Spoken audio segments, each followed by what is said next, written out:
Platón nació en 427 a.C. en Atenas. Discípulo de Sócrates, escribió una gran cantidad de diálogos, en la mayoría de los cuales puso a su maestro como personaje central. Platón desarrolló una teoría según la cual todas las cosas particulares pueden entenderse en virtud de participar de ideas universales. Estas ideas son el objetivo de la filosofía. Con este planteo, Platón inauguró nada menos que el pensamiento metafísico occidental.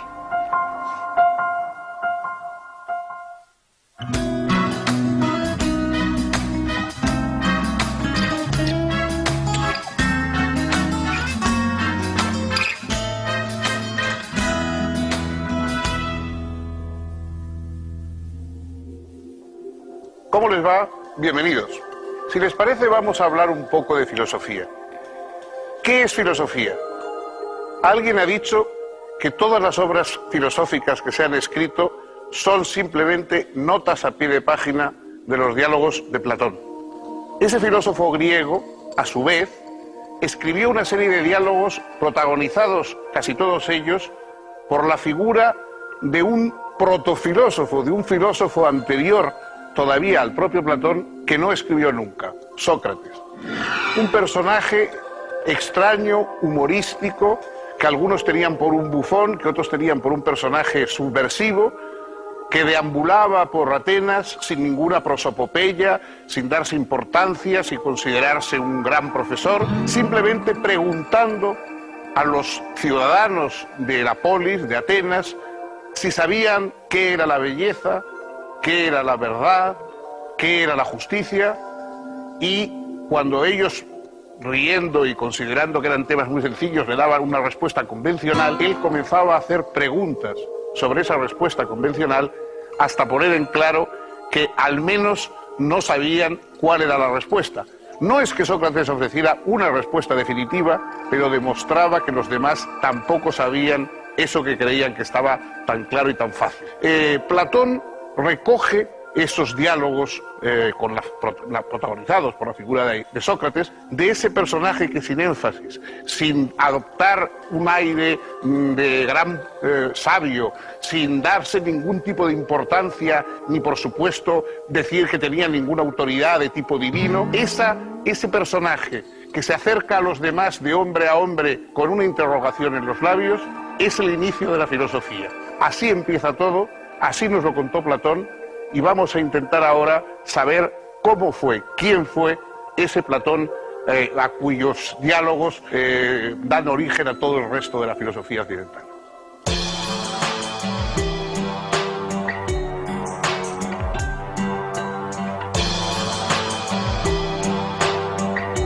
Platón nació en Atenas en el año 427 a.C., en el seno de una familia aristocrática. Fue testigo de la guerra del Peloponeso, entre Atenas y Esparta, en la que llegó a combatir, y también de la decadencia ateniense, sacudida por una tiranía oligárquica primero y por una democracia populista y demagógica después.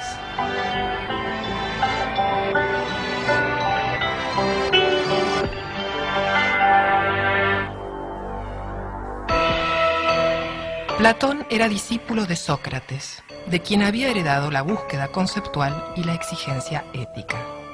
Pero Sócrates fue víctima de acusaciones absurdas y finalmente resultó condenado a suicidarse mediante envenenamiento.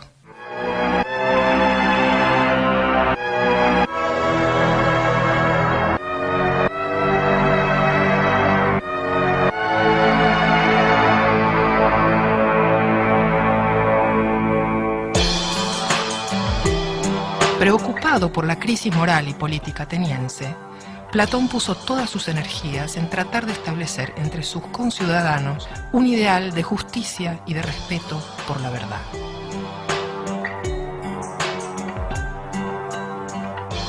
Para ello, fundó su célebre academia, destinada a dar educación filosófica a los futuros políticos y gobernantes, y escribió un gran número de bellísimos diálogos donde abordaba diferentes problemas filosóficos.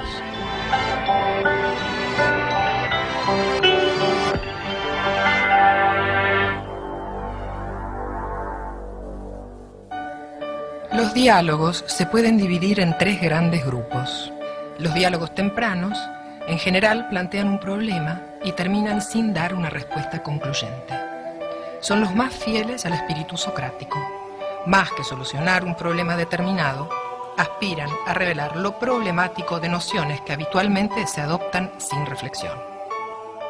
Los diálogos medios o de madurez son en los que expone básicamente la teoría de las ideas, entre los que se encuentran las obras más conocidas de Platón como El Banquete, El Fedón y La República.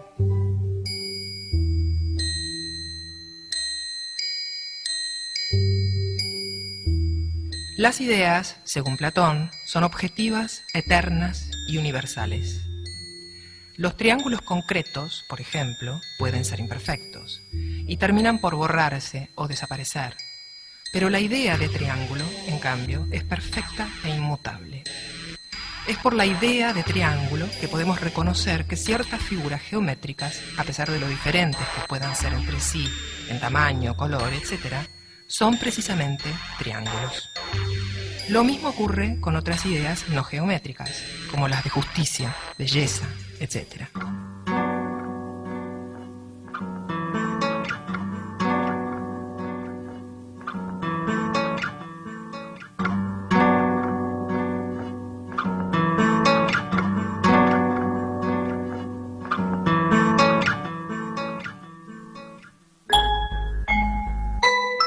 Los diálogos tardíos o de vejez, finalmente, expresan una reformulación de su filosofía. Platón advierte que las ideas no son estáticas y autosuficientes, sino que se atraviesan entre sí y remiten unas a otras. Platón comenzó ocupándose en sus primeros diálogos, muy a la manera de Sócrates, de problemas éticos concretos, y terminó alzándose en sus diálogos de vejez hasta la cuestión de la estructura misma de toda la realidad.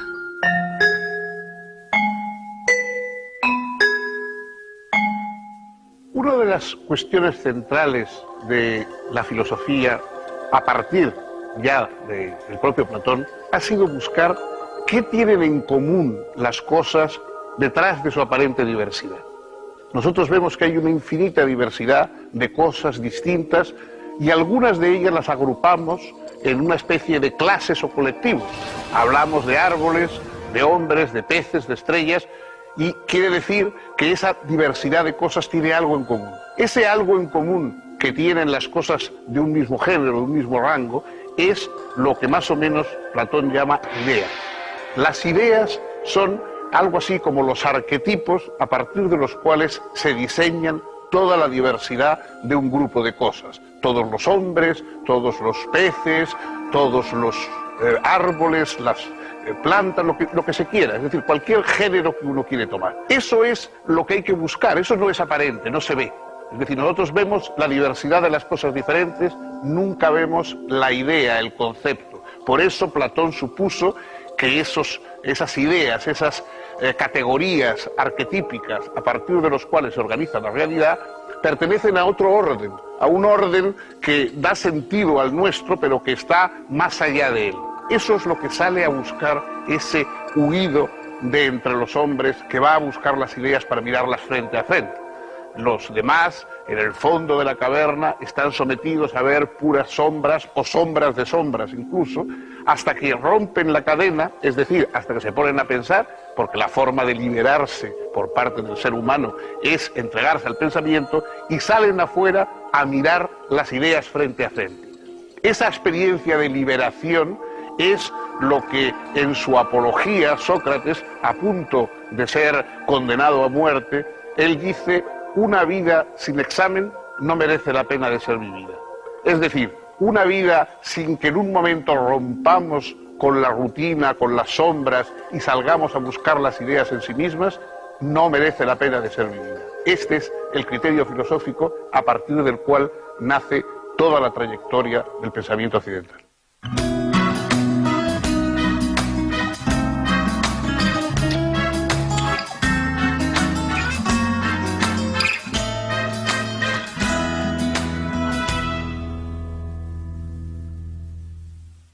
La filosofía nace con un propósito político desde sus inicios.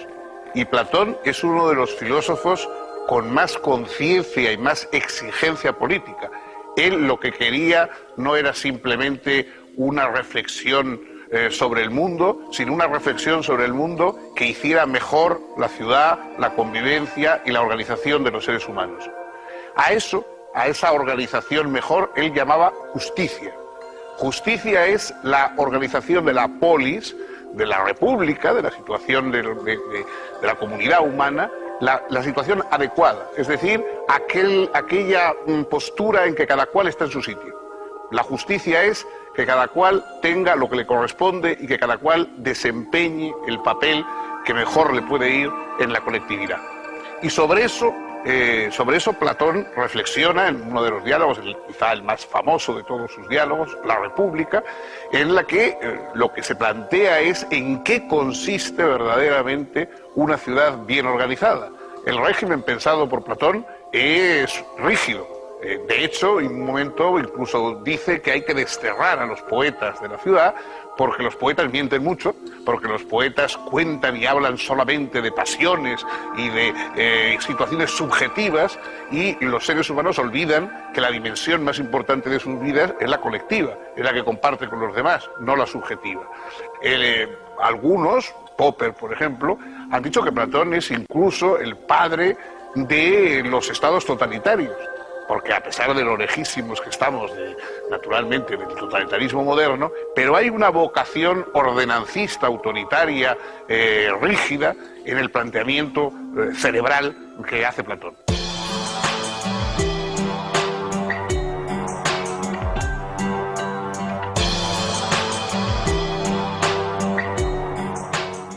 Con la democratización creciente de la polis griega, el discurso político tuvo cada vez más importancia. Quien podía argumentar eficazmente a favor de sus opiniones e intereses era capaz de obtener apoyo y consenso. La oratoria se convirtió en una herramienta apropiada para acceder al poder, y cientos de ciudadanos estaban dispuestos a pagar para que se les enseñase tal habilidad. Surgieron así los sofistas, maestros itinerantes que, entre otras cosas, enseñaban a hablar en público. Su influencia fue muy importante, y algunos, como Protágoras y Gorgias, fueron especialmente famosos. Platón los consideraba representantes de la falta de compromiso con la verdad y el relativismo, pues enseñaban a argumentar tanto a favor como en contra de cualquier posición. Para Platón, en cambio, solo la verdad merecía ser defendida. Por eso prefirió llamarse filósofo, es decir, amante de la sabiduría, en vez de sofista, que nombraba a quienes simplemente vendían sabiduría.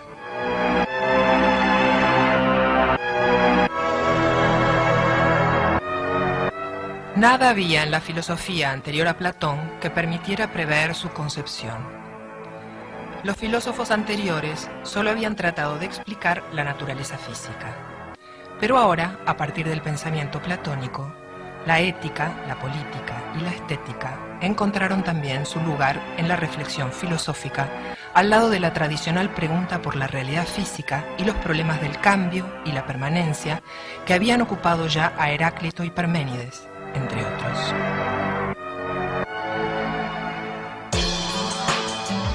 Al formular su teoría de las ideas, Platón se preguntaba qué son la justicia, la bondad, la belleza y las demás propiedades de este tipo. Con este preguntar abre nada menos que el pensamiento metafísico occidental. Platón expone que para que pueda plantearse que algo tiene una propiedad, tiene que haber esa propiedad. Pero ella no está en ninguna parte, ni es percibida por los sentidos. Para Platón se trata de que hay una idea de justicia, que no se agota en ningún acto particular, justo o injusto. Si no hubiera una idea de justicia, no podría llamarse justo a ningún acto. Del mismo modo, podemos encontrar bellas diferentes cosas, pero coincidimos en la idea de belleza, que afirmamos de unas y que negamos a otras.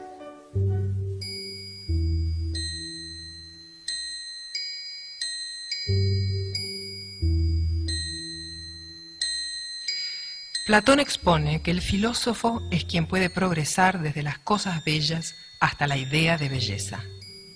El filósofo puede ascender de un cuerpo bello a todos los cuerpos bellos, y de estos a las bellas normas de conducta, y de ahí a los bellos conocimientos, y terminar en el conocimiento de la belleza absoluta, de la belleza en sí. Si la idea de belleza fuera solo subjetiva, si fuese distinta en cada hombre, nadie sabría a qué se refiere otro al decir que algo es bello.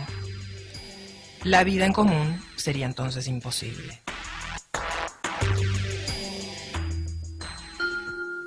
Esa vida en común exige, según Platón, que podamos compartir algunas ideas que están en la base de toda comunicación. En particular, la idea de justicia. Pueden variar nuestras valoraciones respecto de qué cosas son justas y cuáles no, pero no puede cambiar aquello por lo que persisto en llamar justas a algunas conductas. Es porque hay una idea eterna, objetiva y universal de justicia, que es posible alcanzar consensos éticos o políticos.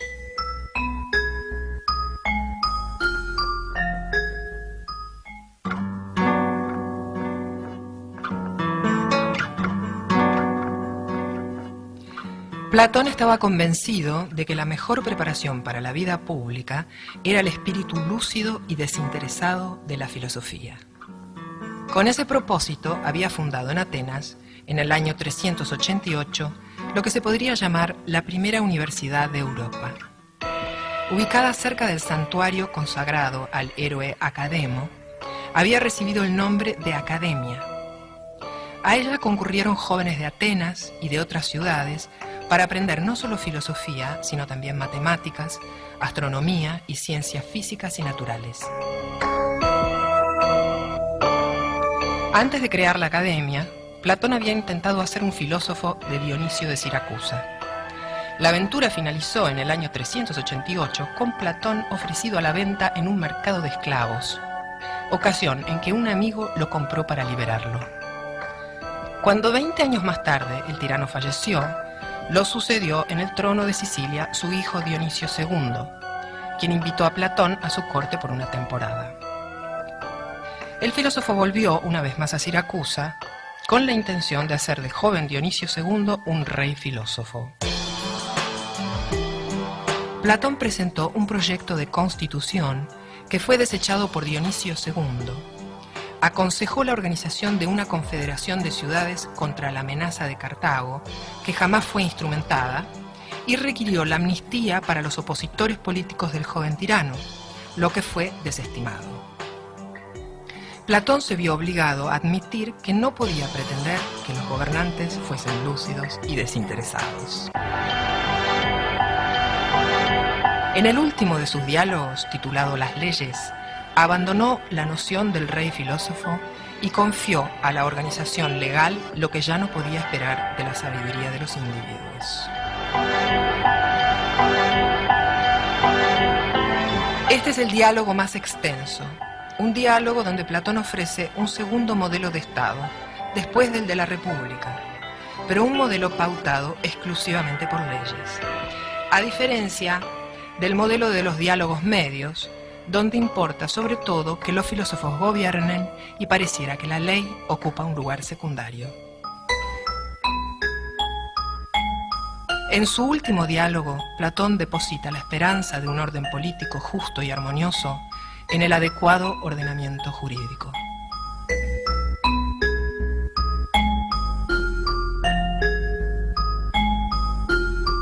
La influencia de Platón en todo el pensamiento, en toda la vida intelectual y colectiva de Occidente, no se puede exagerar. Probablemente, dejando aparte quizá alguna figura religiosa como la de Cristo, es imposible encontrar a nadie que haya tenido una influencia más profunda, más duradera, más extensa que Platón. La obra de Platón sigue siendo leída, sigue siendo comentada, sigue teniendo una extraña frescura, una extraña espontaneidad todavía. Muchos grandes filósofos, muy importantes, muy interesantes, han quedado para ser estudiados por los especialistas. o necesitan muchas introducciones, muchos comentarios, porque realmente hoy nos encontramos ante ellos pues un poco desconcertados, no entendemos bien cuáles son sus preguntas, por qué dicen lo que dicen, qué problemas tratan de resolver, etc. Pero sin más, cualquiera puede leer directamente los diálogos de Platón y encuentra algo como la emoción del pensamiento y la emoción de la filosofía. Muchas veces le preguntan a uno, yo quisiera empezar a interesarme, estoy interesando por la filosofía, ¿por dónde empiezo? Evidentemente por algunos de los diálogos platónicos. Leer el Gorgias, leer la República, leer el Fedro, leer el Banquete sobre el amor, leer cualquiera de los grandes diálogos platónicos es la mejor introducción a la filosofía, porque ahí sigue estando vivo, activo, bullente, la aventura del pensamiento.